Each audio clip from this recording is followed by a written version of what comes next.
The dawn of the Zhou Dynasty, 1046 to 771 BCE. The Zhou Dynasty, spanning nearly 800 years, laid the foundation for Chinese philosophy, governance, and culture. Emerging from the shadows of the Shang Dynasty, the Zhou people claimed power through divine right and revolutionized China's political landscape.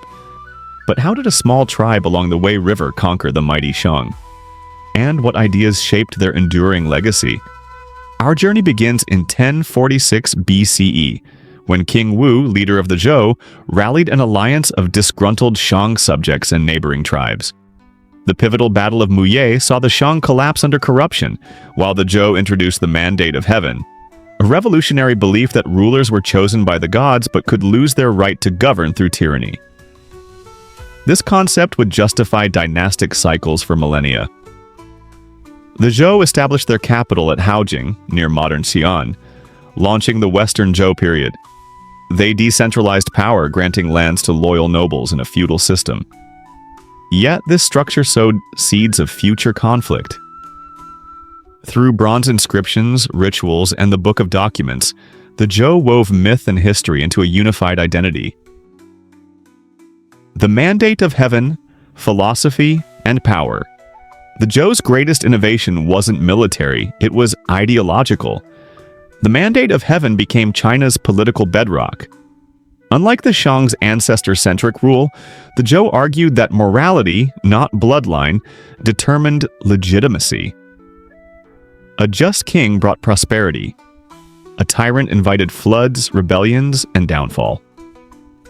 This philosophy was codified by the Duke of Zhou, King Wu's brother and regent. He quelled rebellions, expanded rituals, and penned hymns in the Book of Songs, blending governance with spirituality. The Western Zhou flourished, but by 771 BCE its fate turned. Weak kings and nomadic invasions shattered the peace. The Quanrong nomads sacked Haojing, killing King Yu. His son, King Ping, fled east to Luoyang, marking the start of the Eastern Zhou. Power shifted from kings to feudal lords, sparking an age of chaos and creativity, the Spring and Autumn period. The Eastern Zhou, chaos and enlightenment, 770 to 256 BCE. The Eastern Zhou was an era of paradox, warfare and wisdom, fragmentation and unity. The Spring and Autumn period, 770 to 476 BCE, saw hundreds of states vying for dominance. Yet, amid the bloodshed, China's greatest thinkers emerged: Confucius, Laozi, and Sun Tzu. Confucius wandered the warring states, preaching ethics and filial piety. His Analects envisioned a society rooted in virtue, not force. Meanwhile, Laozi's Tao Te Ching urged harmony with nature, while Sun Tzu's Art of War dissected strategy. These ideas clashed and blended, shaping East Asian thought forever. By 476 BCE, consolidation birthed the Warring States period. 7 major powers, Xin, Chu, Qi, embraced reforms. Iron tools boosted agriculture, crossbows revolutionized armies, and legalist philosophers like Shang Yang argued for strict laws over Confucian morals. The Zhou kings, now mere figureheads, watched their world crumble. Legacy: the Zhou's eternal influence.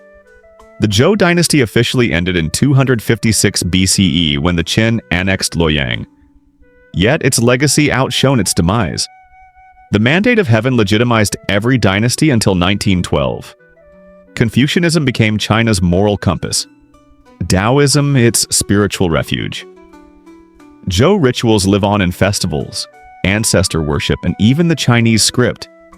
Their bronze artistry remains unrivaled, while the I Ching, Book of Changes, still guides seekers worldwide. Most importantly, the Zhou proved that ideas, not just armies, could conquer time.